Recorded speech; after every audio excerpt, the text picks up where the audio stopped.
تو سر جنگ جمل کے لیے تو ساتھی تھے، جنگ صفین کے لیے بھی ساتھی تھے، وہاں پہ ساتھی تھے، لوگوں نے اس بیعت وقت کیا لڑ رہے تھا۔ تھے، اس وقت جنگ نہیں ہوئی کوئی بھی، جنگ جمل میں جنگ لڑے امیر المومنین حضرت ابوبکر کے زمانے میں، حضرت اس ابوبکر وقت کے نہیں تھے زمانے نا۔ تو جنگ جمل سنہ 36 کے بعد کی واقعہ ہے، سنہ 36۔ ابو بکر کی خلافت ہے سنہ 11۔ سنہ 11 میں ان کے پاس سپورٹر نہیں تھے۔ سنہ 35 میں خود مسلمان تنگ آ گئے عثمان کی خلافت سے۔ خود عثمان کو کس نے قتل کیا؟ خود مسلم، وہ یہود نصارہ نے تو قتل نہیں کیا، خود مسلمان تھے، اس میں صحابہ، عائشہ نے خود فتویٰ دیتی تھی کہ قتل کرو اس کو۔ اچھا، مسلمان جمع ہوئے مدینہ میں، کئی عرصے تک اس کے گھر کو محاصرہ کیا، اور اس کو کہتے تھے تو جو ہے نا استعفیٰ دے دے۔ مسلمانوں کا یہ مطالبہ تھا، آپ استعفیٰ دے دیں۔ وہ کہتا ہے میں استعفیٰ نہیں دیتا جی، جو تم مرضی کرو، وہ تمہارا خلیفہ کیوں استعفیٰ دے؟ پھر آخر میں تنگ آ کے انہوں نے قتل کیا، مارو بھائی جان چھڑاؤ۔ جب قتل کیا اس کے بعد مسلمان جو ہیں وہ پھر گئے کہ بھئی ہمارے پاس ابھی اس حکومت کے لیے کوئی ایسا شخص نہیں ہے کہ ہماری قیادت کر سکے۔ سب آئے، انہوں نے کہا امیر المومنین علیہ السلام سے کہ آپ ہماری قیادت قبول کریں، ہم آپ سے بیعت کرتے ہیں۔ تو اس وقت ان کے پاس انصار تھے۔ سنہ 11 میں اس کے پاس انصار نہیں تھے نا۔ دو مختلف زمانے ہیں بھائی، دو مختلف ٹائمز ہیں، دو مختلف ظروف ہیں، ٹھیک ہے نا؟ ظروف سمجھتے ہیں نا، کنڈیشنز ہیں، سچویشن ہیں، سرکمسٹانسز ہیں۔ ہاں ایک بات اور سر، کچھ دن پہلے آپ حضرت عثمان، ابھی جیسے حضرت عثمان کے بارے میں بات کی جاتی ہے، آپ کہہ رہے ہیں وہ جنگ سے بھاگ گئے تھے، عمر بھی بھاگ گئے تھے، یہی بات کہتے ہیں نا آپ، اپنے حضور کو چھوڑ کے چلے گئے تھے۔ تو ٹھیک ہے سر، انسان سے غلطی ہو گئی، ہر کوئی بہادر نہیں ہوتا ہے، ہر کسی کی مثال ایسے نہیں ہے، بار بار غلطی میں ہوگی، کہہ رہا ہوں قرآن شریف میں تو معاف کر دیا ہے، تو آپ کیوں کر رہے ہیں؟ نہیں ابھی نہیں، کیا ہے وہ کہہ رہے ہیں جس میں جنگ تو اسی مسئلے پہ مولوی جنید صاحب کا میں منتظر ہوں نا۔ انہوں نے، آپ کے مولوی صاحب نے ہم سے وعدہ دیا کہ یہ دیکھیں، دو طرح کی معافی ہے اسلام میں۔ ایک معافی یہ ہے، اس کا مطلب یہ ہے کہ اللہ ابھی آپ پہ عذاب نازل نہیں کرے گا، اس کو اللہ نے تاخیر دی ہے قیامت کے لیے، ٹھیک ہے نا؟ ایک وہ ہے۔ ایک یہ ہے کہ آپ نے توبہ کیا، ان اللہ یحب التوابین و یحب المتطہرین، ٹھیک ہے نا؟ یہ جو پہلا والا معافی ہے، یہ تو بہت سارے لوگوں کے لیے، یہودی بار بار موسیٰ علیہ السلام کو تنگ کرتے تھے، اللہ ان کو لعنت بھی کیا، اور بار پھر کہتا ہے جو آیت خاص طور سے جنگ احد کے بارے میں، سن لو نا بھائی، یہودیوں کے لیے زیادہ ہے۔ سن لو پلیز، آپ سن لو، معافی کی میں بات کر رہا ہوں، معافی کی عفو کی جو آیت ہے یہودیوں کے لیے زیادہ ہے، صحابہ کے لیے ایک بار ہے، بنی اسرائیل کے لیے تو بار بار ہے کہ ثم عفونا عنکم۔ یہ عفو جو ہے، اب وہ مناظرہ ہوگا نا آپ کے شیخ صاحب سے، جنید صاحب منتظر ہیں کہ وہ کب آئیں گے۔ احد میں جو صحابہ باغے تھے، ان کا عفو کس طرح کا عفو ہے؟ عفو یہ ہے کہ اللہ تعالیٰ نے ان کو عذاب نہیں کرے گا، جنتی بنا دیا۔ یہ عفو یہ ہے کہ فی الحال ان پہ عذاب نازل نہیں ہوگا، اس کو تاخیر دی ہے قیامت کے لیے۔ اور مان بھی لینا، احد میں معافی مل گئی تو حنین میں بھی بھاگ گئے تھے نا، اس کے بعد خیبر میں بھی بھاگ گئے تھے، حنین میں بھی بھاگ گئے تھے۔ یہ ہائی لائٹ نہیں کی جائے گی اب غلطی جو اللہ نے معاف کر دی، تو اتنا تو ماننا چاہیے نا۔ جنگ احد میں اگر کوئی بھاگ گیا ہے، آپ سمجھ ہی نہیں رہے، آپ سمجھتے ہیں کہ معافی کا ایک ہی مطلب ہے، آپ سمجھ ہی نہیں رہے۔ عفو کا مطلب تاخیر عذاب ہے۔ اب سن لو بھائی، عفو کے دو معنی ہیں۔ ایک عفو کا معنی ہے کہ اب اللہ آپ سے راضی ہو گیا، اللہ آپ سے محبت کرتا ہے، سمجھ میں؟ آپ سن لو، یہ اگر ہو تو اس کو تو پر کوئی اس کا مخالفت نہیں ہے، جس کو اللہ نے معاف کر دیا وہی ختم ہے، اس سے اللہ کی پیار ہو گئی۔ ایک عفو یہ ہے کہ اللہ کی پیار نہیں ہوئی، اللہ ابھی بھی اس سے بغض رکھتا ہے، صرف اس کی عذاب میں تاخیر کر دیا، فی الحال اس کو مزید موقع دیں گے، ابھی اس پہ مقدمہ نہیں چلے گا، مقدمہ کچھ عرصے کے بعد چلے گا، ٹھیک ہے نا؟ ان دو میں فرق ہے، ان دو میں فرق ہے۔ بہت سے جو صحابہ باغے تھے، اس طرح ان کو نہیں ملی کہ اللہ ان سے پیار کرتا ہے، ان کو یہ تھا کہ رسول اللہ صلی اللہ علیہ وسلم کو حق پہنچتا ہے۔ جو لوگ باغے ہیں، جنہوں نے بیعت کر کے باغے ہیں، پیغمبر صلی اللہ علیہ وسلم کو حق بنتا ہے کہ کورٹ مارشل کریں گا، ہر ایک کو پھانسی دے دیں۔ تو بات تو سنو بھائی، آپ اردو سمجھ لیں، میں بھی کہتا ہوں نہیں کیا نا، حق بنتا ہے کہ ان کو کورٹ مارشل کرے۔ اللہ تعالیٰ نے فرمایا اس کو چھوڑ دو بھائی قیامت کے لیے، میں ان کا حساب لوں گا وہاں پر، ہاں ختم ہے۔ اس کا مطلب یہ نہیں کہ اللہ ان سے پیار کرتا ہے۔ یہ قیامت والی بات کیسے بولی آپ نے کہ قیامت کے لیے چھوڑ دو ہمیں؟ تو اس کی تفصیل ہے نا، اس کی وہی جو بنی اسرائیل کا قصہ ہے، بنی اسرائیل پہ اللہ نے بار بار کہا میں نے عفو کر دیا، اس کا مطلب یہ نہیں کہ اللہ نے ان سے راضی ہو گیا۔ تو بنی اسرائیل نے تو کہا تھا کہ آپ جائیں، آپ کا اللہ جانے، ہم تو نہیں جائیں گے۔ صحابہ نے بھی بار بار نہیں کہا، صحابہ نے بھی یہی کہا، صحابہ نے بھی یہی کہا، بار بار کہا پیغمبر صلی اللہ علیہ وسلم کہ آپ جا کے لڑا۔ تو جنگ میں کیا کر رہے تھے وہ؟ بھاگتے کیسے وہ لوگ؟ تو پھر وہ مناظرے پہ ہوگا نا، مناظرے میں ہوگا صحابہ کا کردار بالکل بنی اسرائیل کا کردار ہے حضرت موسیٰ علیہ السلام کے ساتھ. جیسے رسول اللہ صلی اللہ علیہ وسلم نے فرمایا کہ انی فرمایا لَتَتَّبِعُنَّ سُنَنَ مَنْ كَانَ قَبْلَكُمْ شِبْرًا بِشِبْرٍ وَذِرَاعًا بِذِرَاعٍ. اوکے، ان کا کردار بالکل اسی طرح. اب اس کی تفصیل کیا ہے، آپ کے عالم آئیں گے تو ان کے ساتھ مناظرہ ہوگا. ٹھیک ہے نا میرے بھائی، اللہ آپ کو جزائے خیر دے. گڈ بھائی. کس کو لینا بھائی؟ اچھا شبر صاحب، شبر مسٹر شبر فرام کشمیر.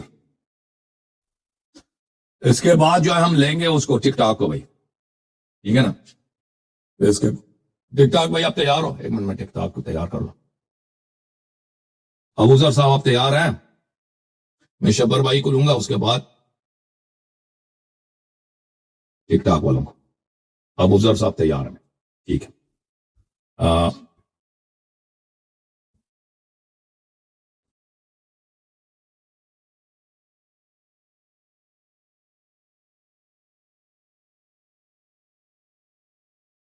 جی جناب، السلام علیکم شبر بھائی، خیریت سے ہیں آپ؟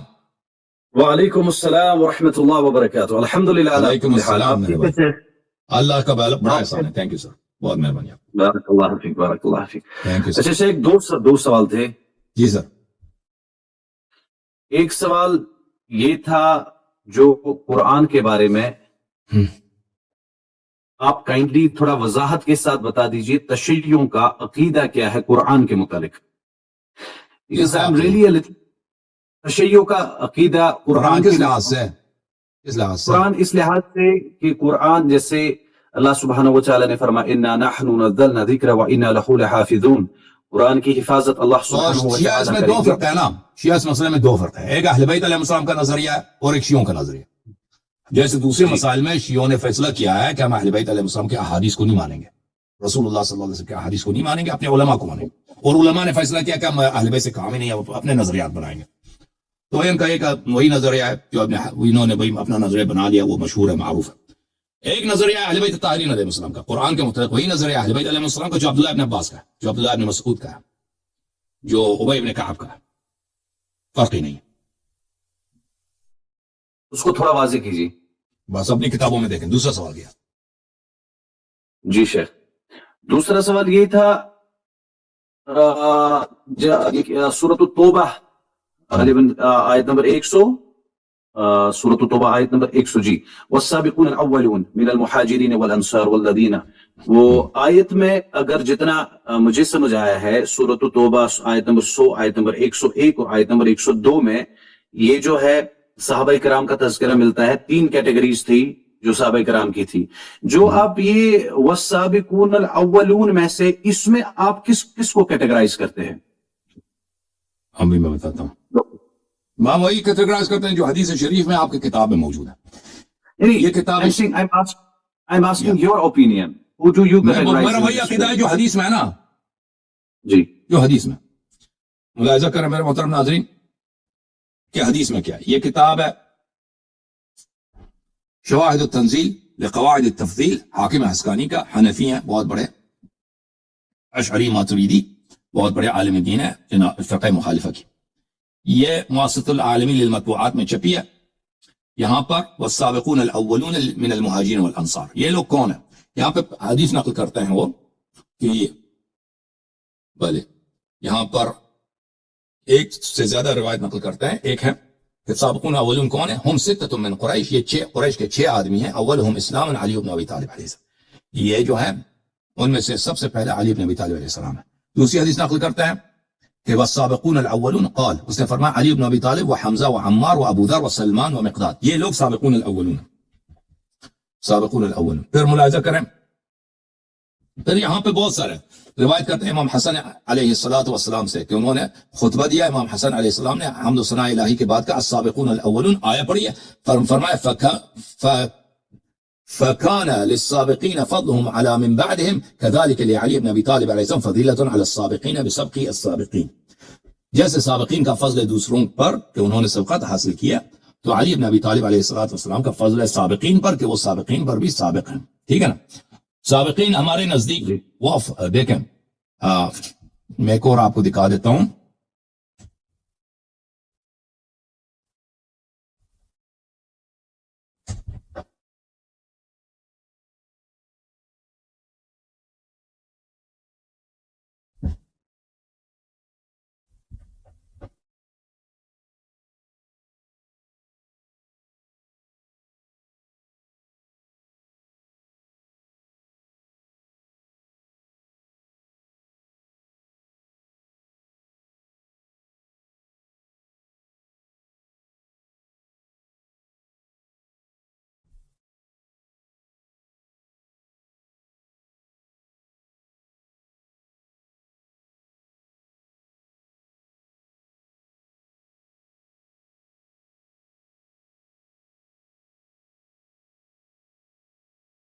ایک منٹ میں کتاب لکھا تم بھائی. جی جی جی.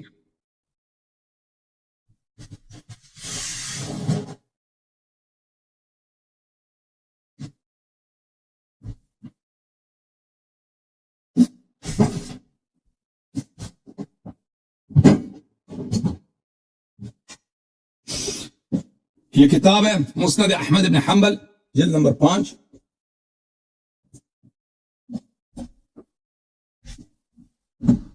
مسند احمد بن حنبل جلد نمبر 5 چاپ دار حیات تراث العربی بیروت.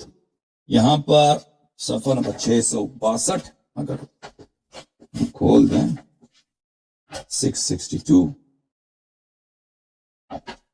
662 662 یہاں پر اللہ آپ کو جزائے خیر دے.